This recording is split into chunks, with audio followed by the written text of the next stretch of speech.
It's a fascinating group of people, very different folk. What does it take to be one of these Lego Master competitors?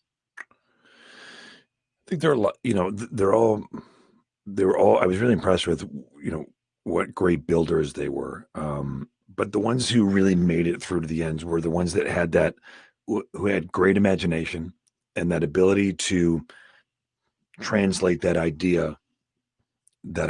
initial idea and actually come up and create this thing.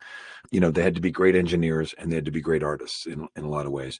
We had a few builds that were super difficult, super technical. We had a bridge building um, competition that was exceptionally tough, and the top two teams built bridges that withstood over 1,000 pounds, and we ended up running out of weight and stopping the build. And it was this is in a few hours they built these incredible 6 foot span bridge out of Lego. No glue or anything like that. It was really, really impressive. Plus, they're building under pressure. A lot of them build, in all sorts of, they'll go to these conventions and what have you, but they're not used to building on TV with a deadline.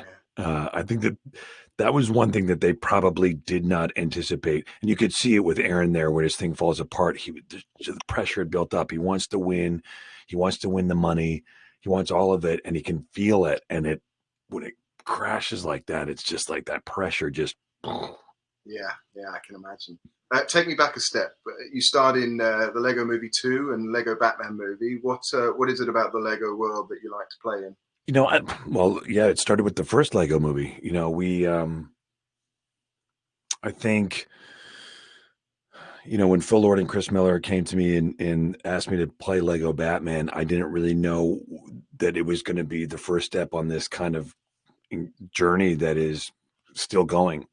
I had a connection to Lego myself as a kid, and then through my own kids, as something to build and to use it as an expression of their and my own creativity, but to get involved with the movies and really to see what a global impact, how huge the impact has been of Lego on children and adults worldwide. It's just incredible, man. And it's been, yeah. I mean, I've said this so many times. If you had asked me 15 years ago, what does Lego mean to me? I'd say, yeah, it was a great toy. And now, all these years later, I really understand. I think we all do a little bit through these movies and stuff, but certainly for me, my own personal experiences has been very kind of profound. You got any better at building them yourself? I have. I mean, I think that one of the things I've realized is that I'm not. I've also realized how much better the other builders out there are for how good I thought I was with building with my kids and whatever and accomplishing builds. When I see how good the people are out there, I'm like, yeah, I'm nowhere. Yeah. What were some of your personal favorites during the show? Well, I had so many favorites, but of course the bridge building I think might have been my personal favorite just because it was so impressive. Right out of the bat, the Dream Park theme park was interesting because we kind of threw them in, and it was quite a big build right out of the gate, and the pressure was really on to introduce themselves to the show and to the world, and so that was tough and great. I thought we did a city build, the one that you saw there with where Aaron's building fell and Christian. And there were some great ones. Mark and Boone had a particularly good build for that when we added the twist in that build. Attack the block, and it was just really cool watching a team like Mark and Boone come and create this. They built this big skyscraper, and then they have that's all kind of built around this hot dog stand. And then when we added the attack the block, when they had to have a sort of a bad guy, an alien invading their block, they created these sort of mutant hot dogs. And then this guy builds them. They have this sort of mech that they built using a ketchup and mustard squeezer to fight. I mean, it's really cool. Yeah. Really, really cool. And you got to smash some of them up in one episode. Yeah, that was also a very fun episode. Got to release a lot of Lego frustration. Weapon choice.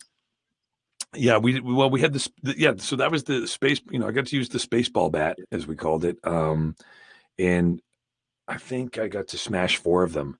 And there was it was certainly satisfying on a couple of levels. We got to drop a few Yeah. from up on high, and then we also used little charges and exploded a few. That was really really cool. And then watching them play back in super slow mo was awesome. Yeah, that's great. Let's talk about the finale, Will. What was the Treasure of the Griffin really better than Artopia? I know it's a hotly debated subject online as to a lot of fans have their own favorites. It's tough for me to weigh in.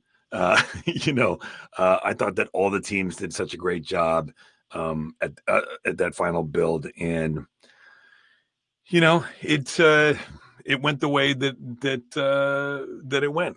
Yeah. And I'm gonna give you a very diplomatic and political answer because I have to. But if you want to do like a side zoom, I'll tell you. Yeah. Now. Okay. Well, thanks for talking to us today. It's been my pleasure. Thank you for having me on.